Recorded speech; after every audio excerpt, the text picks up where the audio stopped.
Nshuti bagenzi turabaramukije. Igihugu cy'u Burundi ni nyabagendwa. Ukaba nkako umukuru w'igihugu ca Gabon akongera akaba n'umukuru w'ishirahamwe ry'ubutunzi bw'ibihugu vyo muri Afrika yo hagati Nyenicubahiro Ali Bongo Ondimba yaragendeye u Burundi kwigenekerezo rya 13 ndamukiza umwaka w'ibihumbi 2018.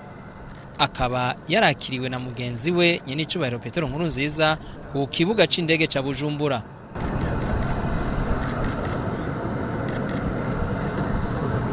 Ibirori vy'uyu munsi vyari akaroruhore ni mwirabire namwe.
Abo bakuru b'ibihugu vyompi u Burundi na Gabon barabonanye bararamukanya baraganira ivyerekeye imigenderanire y'u Burundi na Gabon.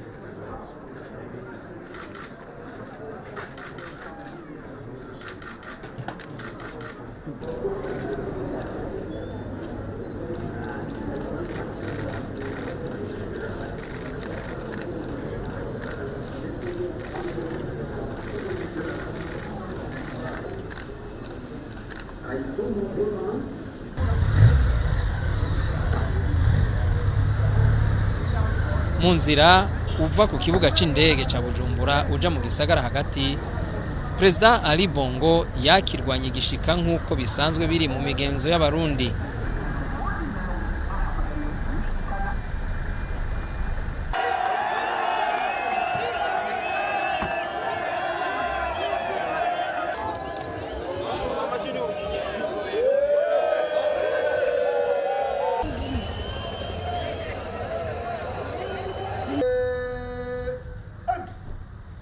Inyuma y'akaruhuko mu hoteli Le Bel Air ku musozi wa Kiriri, uyo mushitsi w'iteka Ali Bongo Ondimba yaciye agana ku biro vy'umukuru w'igihugu ari naho yakirwa na mugenzi we Nyenicubahiro Petero Nkurunziza.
Bakaba barihweje utuntu n'utundi na cane ivyerekeye ishirahamwe ry'ubutunzi bw'ibihugu vya Afrika yo hagati.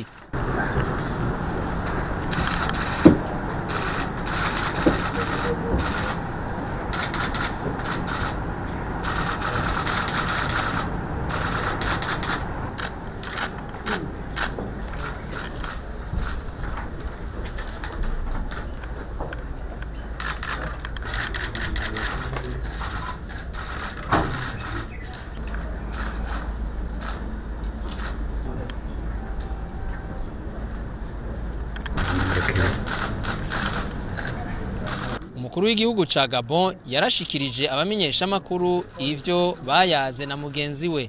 Je dois d'abord encore une fois remercier mon frère le président pour l'accueil qui nous a été réservé, ma délégation et moi-même. Ça fait déjà quelques temps que je devais venir lui rendre visite et je suis content que ça puisse se faire aujourd'hui. Et je suis là d'abord en ma double capacité donc de président de la communauté économique d'Afrique centrale et évidemment en tant que chef d'État du Gabon. Et j'ai entamé une tournée dans tous les pays d'Afrique centrale il y a déjà quelques semaines, voire un mois. Et donc il me restait 2 étapes, et celle de Bujumbura et celle de Yaoundé.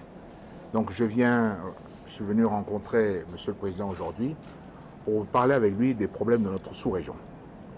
Comme je l'ai fait avec tous les différents collègues, et nous avons, entre chefs d'État, conclu que nous voulions d'abord que le président en exercice puisse faire des visites à domicile dans chaque pays pour pouvoir s'entretenir avec le chef d'État et qu'on ait le temps de réellement aborder tous les problèmes. Les problèmes de la sous-région et dans certains cas des problèmes qui sont inhérents au pays lui-même. Et c'est ce que nous avons fait, discuter franchement de tout ce qui se passe dans la sous-région. J'avais un certain nombre d'éclaircissements que le président m'a donné et aussi un certain nombre d'informations qui sont très importantes pour la présidence de la sous-région et qui donc m'aident à proposer un agenda particulier aux différents chefs d'État. Umukuru w'igihugu cy'u Burundi nyene icubahiro Petero Nkurunziza nawe nyene yarashikirije abamenyesha makuru kuvyerekeye urugo rugendo rwa mugenzi we ni mu mutege yompi. Ibyo twaganiriye n'ibijanye no kuraba ukuntu akarere kacu kotera imbere twisunze ibibazo duhura, ibibazo ni kimwe mwa kubitora inyishu n'ikindi kintu. Icyo tuma twifuza yuko rero imibonano twakoze no munsi ni igikorwa kijanye n'urukurikirane rw'ibindi bikorwa yakoze bijanye no guhura n'abandi bakuru b'ibihugu kugira ngo turabe ukuntu akarere kacu kotera imbere tugatorera inyishu ibibazo twahuye kugira ngo turabe imbere twubake kazoza keza.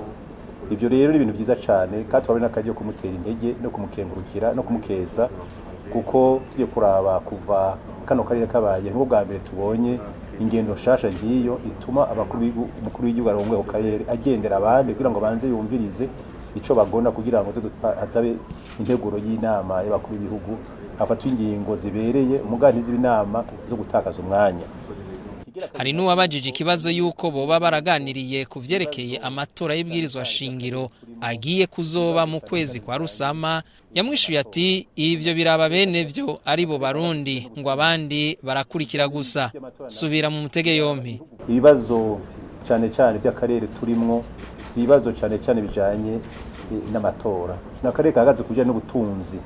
Ibijanye n'iby'amatora navyo biraba ibihugu bwavyo.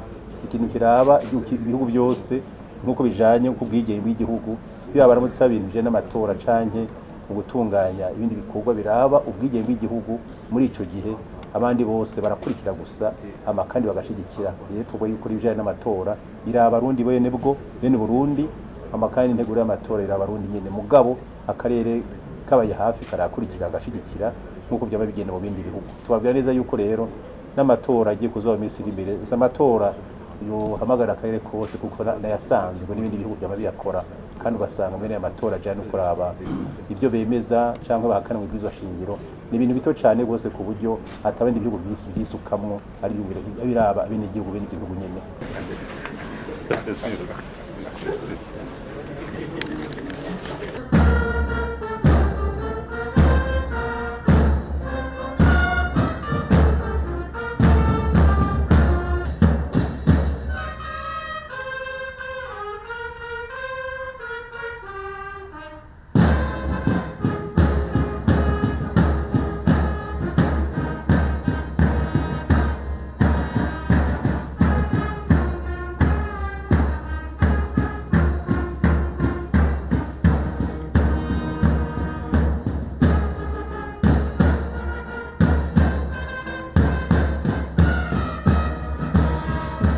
Inyuma yaho umukuru w'igihugu cy'u Burundi yaciye agenda kuzimana mugenzi we ku hoteli nshasha yitwa Kiriri Garden. Ku muhingamo niho haba ibirori bisozera urwo rugendo.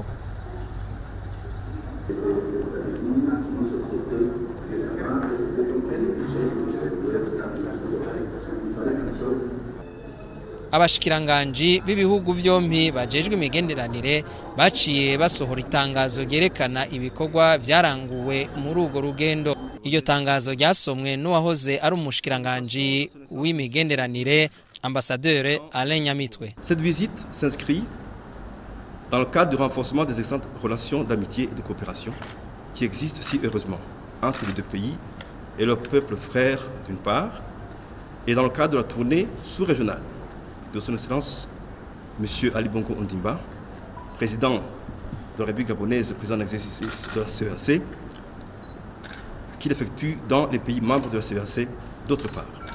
Ils ont estimé que la situation sécuritaire dans les États membres de la CEAC connaît des défis dans certaines zones de la sous-région et exige une réponse appropriée. C'est pourquoi ils ont estimé que la réforme du COPAX doit permettre la prévention et l'alerte précoce. De même, cet organe a été appelé à la tenue de réunions régulières conformément aux conclusions de la dernière réunion du COPAX au niveau ministériel tenue à Libreville les 3 et 4 mars 2018. Son Excellence M. Ali Bongo Ondimba a remercié son homologue et frère, Son Excellence M. Pierre Nkurunziza, pour toutes les marques d'attention réservées à lui-même et à sa délégation. Kurikira ibirori byo gusezera President Ali Bongo Ondimba.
Kanyamuneza ntangere nyenicubahiro Petero Nkurunziza yaciye yifatanya n'abavuzi b'ingoma bari ngaho barakubita umurisho abashitsi baratamariwe bavuga bati iki gihugu kirateye igomwe.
bubaye ubwa mbere inkino mpuzamakungu Sekafa zikina mu ntara hagati mu Burundi. Watanguje umugambi wo kubaka ibibuga by'umupira w'amaguru bikwije amategeko mpuzamakungu ni nyene icubahiro Petero Nkurunziza. Niwe yavuze ati twubaka ibibuga by'umupira w'amaguru bya kijambere kugira ngo tuzokwakira ingenzi zivuye mu bihugu bitandukanye bije gukina umupira mu ntara zose z'u Burundi. Bamwe babifata nk'indoto, none raba iryavuzwe riratashe. Imirwi y'umupira w'amaguru ihurikiye mu bihugu byo muri Afrika y'ubuseruko iriko irakinira mu ntara zo hagati mu Burundi, aho ni nka Gitega, Ngozi na Muyinga. Ivyo navyo biranagaragaza amahoro n'umutekano birangwa mu gihugu cy'u Burundi. Icegera ca mbere cy'umukuru w'igihugu Nyakubahwa Gaston Sindimwo niwe yuguruye icese izo nkino zihiganirwa igikombe ca Sekafa.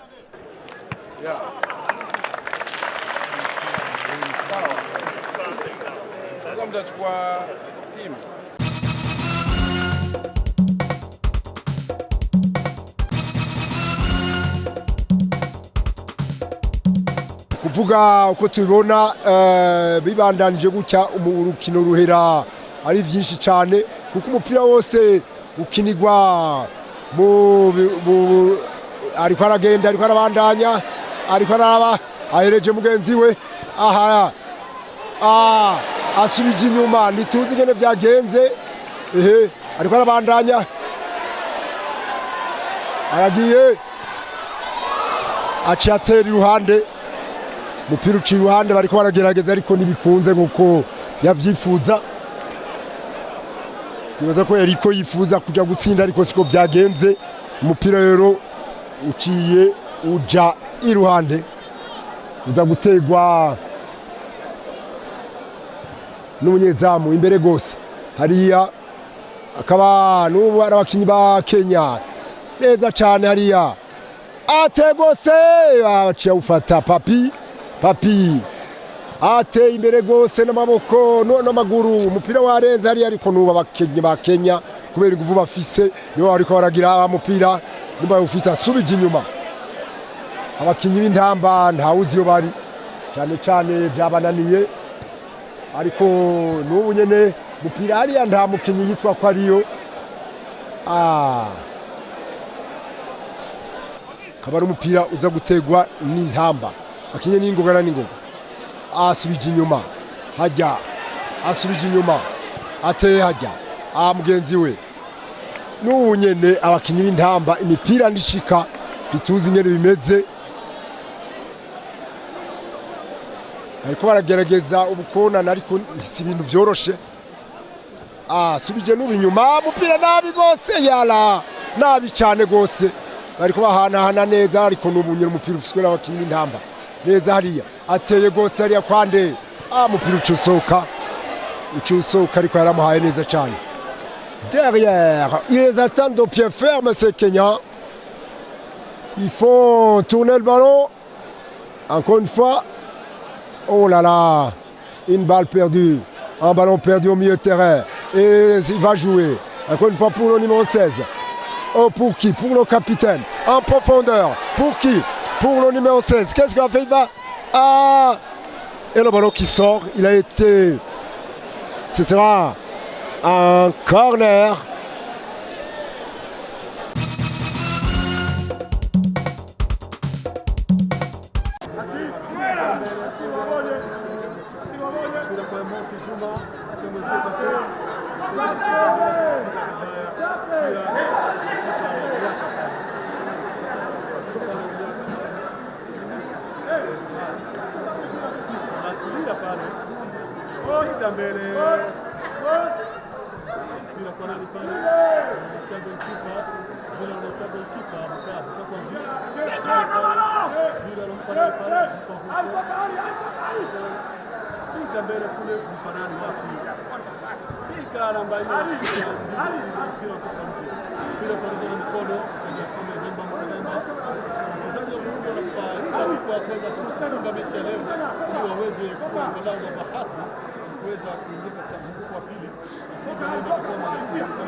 kadi ya njano ya tatu.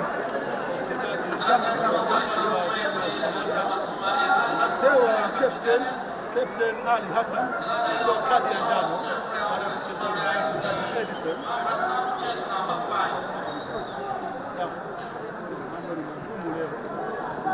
Anacheza vizuri lakini nafasi nzuri ya kuweza kutikisa nyavu. Vile wachezaji wa Somalia wote wamepanda nyuma ili kuweza kulinda lango lao, waweze kuona kwamba watapata hizo pointi za leo, pointi moja wakijumlisha na pointi tatu walizopata baada ya mchezo ya ushindi wa Che dhidi ya timu ya Ethiopia. Watakuwa wanaelekea uzuri kunako mzunguko wa pili. Haya, anajiandaa pale mchezaji wa timu ya Ndamba Murugamba kupiga free kick kwa timu ya Ndamba Murugamba pale. Piga pale vizuri. Mpira unapita juu. Alipiga vizuri lakini mpira umepita juu. Wachezaji wa kipa wa Somalia anapiga mbele kule. Nani pale na mpira? Piga mbele kule. Jafeti mpira. Acha pale. Acha kabla mpira anapiga lakini kwa kipa na yake vizuri. Piga pale ya mkala mbele. Hassan anashirikisha mpira hadi mpira kutoka nje.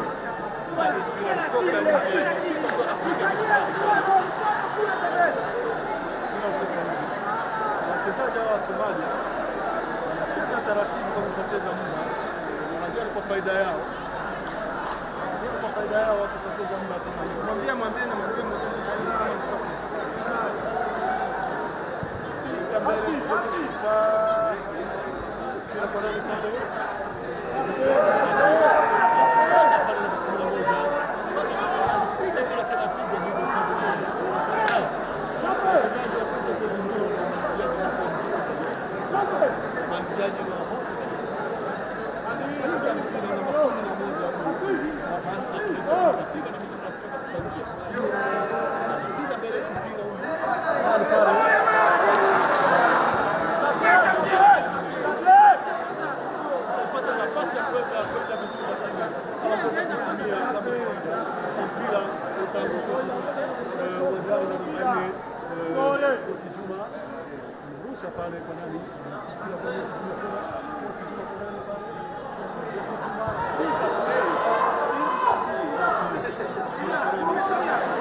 ashobora kuronka igitsinda ariko rero abakinyi ba Somalia bahandi bagere rero usakajya keza ko gushobora kugenda ariko rero bakaba bamunaniye kuba baruzi kugira kwa bakaba bamusunitse bamusunitse kugeza kugeza mu gamba ati umukuru w'igihugu rero je kuri jewe novuga ni ikizere kiriyo kuko mu match nizisa urukino rwose rufise ukuntu turutegura gusa nuko uno munsi vyagenze nabi mugabo tufise amahirwe yo kuronka